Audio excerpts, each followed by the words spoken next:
வணக்கம் நண்பர்களே, ராஜு சிவன் தமிழ் சேனலுக்கு உங்களை அன்புடன் வரவேற்கிறேன். இன்று நம்ம சேனலில் பார்க்க போகும் தலைப்பு என்னவென்றால், சொந்த வீடு வேண்டுமா?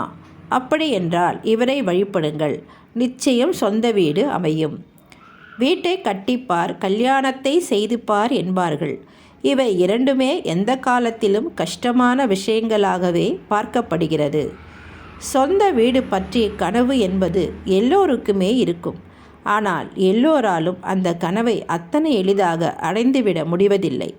கையில் பணமிருந்தும் சொந்த வீடு அமையாதவர்கள் பலர் உண்டு.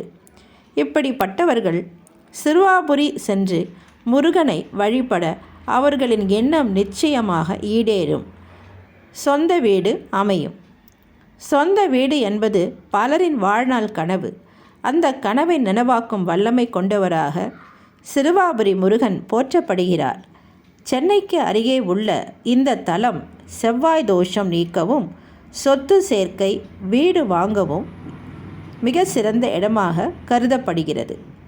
சிறுவாபுரி முருகனின் மனஸ்தலம் என்கின்றனர் ஆன்மீகவாதிகள். அருணகிரிநாதரால் பாடல் பெற்ற இத்தலத்தில் மூலவர் பாலசுப்பிரமணியர் பச்சை கல்லால் ஆனவர் என்பது குறிப்பிடத்தக்கது. மேலும் இத்தலத்தில் மூலவர் பாலசுப்பிரமணியர் தவிர மற்ற விக்கிரகங்கள் அனைத்தும் பச்சை கல்லால் ஆனவை. வள்ளியை திருமணம் செய்த முருகன் கைகோர்த்து நிற்கும் திருமண கோலம் மிக சிறப்பு. இங்கு சென்று உங்கள் குறைகளை சொல்ல கூட வேண்டாம். அவற்றை நினைத்து உள்ளம் உருகி வேண்டினாலே போதும். கிடைக்க வேண்டிய அனைத்து முருகன் அருளால் கிடைக்கும். சிறுவாபுரிக்கு செல்பவர்களில் அநேகம் பேர் சொந்த வீடு அமைய வேண்டும் என்ற கோரிக்கையுடன் தான் இங்குள்ள இறைவனை மனதார வந்து வேண்டுகின்றனர்.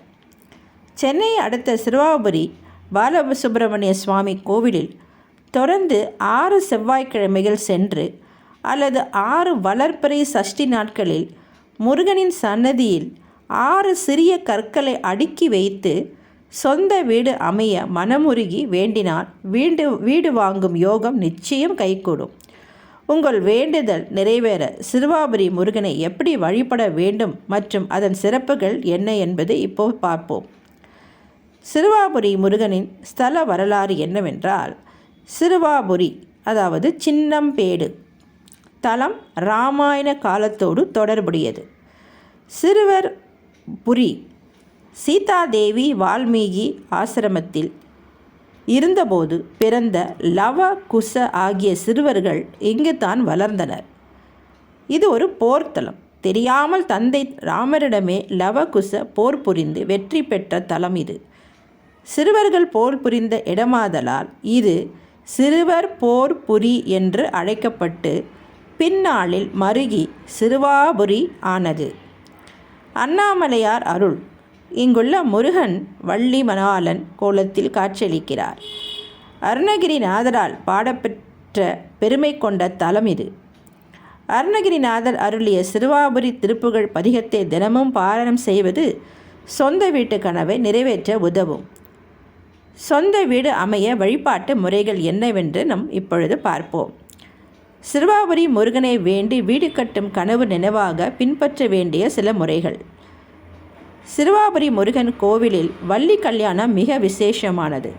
இங்குள்ள ஆதி மூல விநாயகரை முதலில் வணங்கிவிட்டு பின்னர் முருகனை தரிசிப்பது முழுமையான பலனை தரும். தொடர்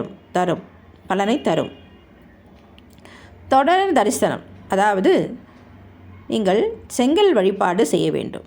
தொடர்ந்து 6 செவ்வாய்க்கிழமைகள் அல்லது 6 வளர்பிறை சஷ்டி நாட்களில் வீடு கட்ட விரும்புபவர்கள், வீடு வாங்க நினைப்பவர்கள் 6 செங்கலை கொண்டு சென்று அங்குள்ள பீடத்தில் வைத்து பூஜித்து பின்னர் அதை தங்கள் வீட்டிற்கு எடுத்து வந்து பூஜை அறையில் வைக்கலாம். இந்த பூஜை செய்வது கோவிலுடைய அதிகாரியிடம் அனுமதி பெற்று செய்ய வேண்டும். பிறகு அபிஷேகம் மற்றும் அர்ச்சனை எப்படி செய்வது? முருகனுக்கு பால் அபிஷேகம் செய்து செவ்வரளி பூக்களால் அர்ச்சனை செய்வது காரிய தடையை நீக்கும்.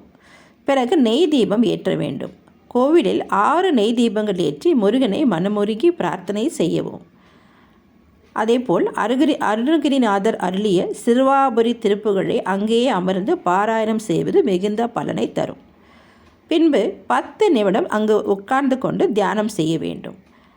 இந்த 10 நிமிடத்தை நான் பிரித்து சொல்லுகிறேன் எப்படியெல்லாம் செய்ய வேண்டும் என்று.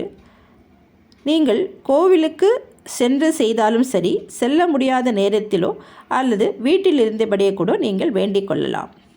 இந்த 10 நிமிடம், அதாவது முதலில் கோவிலில் நீங்கள் இருந்தால் 10 நிமிடத்தில் முதல் 1-2 நிமிடம் அமைதியாக அமர்ந்து கண்களை மூடி மயில் மீது அமர்ந்திருக்கும் சிறுவாபுரி முருகனை மனக்கண் முன் கொண்டு வாருங்கள். அடுத்த 3-5 நிமிடம் இருக்குது அல்லவா, அந்த 10 நிமிடத்தில் அப்பொழுது அந்த டைமில் கீழ்வரும் மந்திரத்தை அல்லது திருப்புகழை ஸ்க்ரீனில் தெரியும் வரியை சொல்லுங்கள். என்ன மந்திரம் என்றால், சிறுவாபுரி உறையும் முருகா, என் குடும்பம் மகிழ ஒரு சொந்த இல்லம் அமைய அருள் செய்வாய். மறுபடியும் சொல்கிறேன், கேளுங்கள். சிறுவாபுரி உறையும் முருகா, என் குடும்பத்தை மகிழ ஒரு சொந்த இல்லம் அமைய அருள் செய்வார். இதுதான் உங்களுடைய கோரிக்கை அல்லவா. ஆகவே இந்த வரியை நீங்கள் சொல்ல வேண்டும். மனதை ஒருமுகப்படுத்தி சொல்ல வேண்டும். அடுத்த 6-8 நிமிடம் இருக்கிறது அல்லவா, அந்த நிமிடத்தில் உங்கள் வீடு எப்படி இருக்க வேண்டும் என்று நீங்கள் விரும்புகிறீர்களோ அது ஏற்கனவே அமைந்துவிட்டது போலவும் நீங்கள் அங்கே குடியேறுவது போலவும் நேர்மறையாக காட்சிப்படுத்துங்கள். அதாவது விசுவலைசேஷன் பண்ணுங்கள், கற்பனை செய்து கொள்ளுங்கள். அடுத்த கடைசியாக 9-10 நிமிடம் இருக்கிறது அல்லவா, அந்த நிமிடத்தில் ஓம் சரவண பவ என்று 21 முறை அல்லது முடிந்தால் 108 முறை இந்த மந்திரத்தை சொல்லி தியானத்தை நிறைவு செய்து மனதார முருகனுக்கு நன்றி கூறுங்கள். இந்த கோவிலின் வழிபாட்டு நேரங்கள் என்னவென்றால், கோவிலில் தினமும் காலை 7 மணி முதல் மதியம் 12 மணி வரையிலும், மாலை 4 மணி முதல் இரவு 8 மணி வரையிலும் திறந்திருக்கும். ஆகவே நம்பிக்கையுடன் செய்யும் பிரார்த்தனை நிச்சயம் ஒரு கூரையை உங்களுக்கு தலைக்கு மேல் அமைத்து கொடுக்கும்.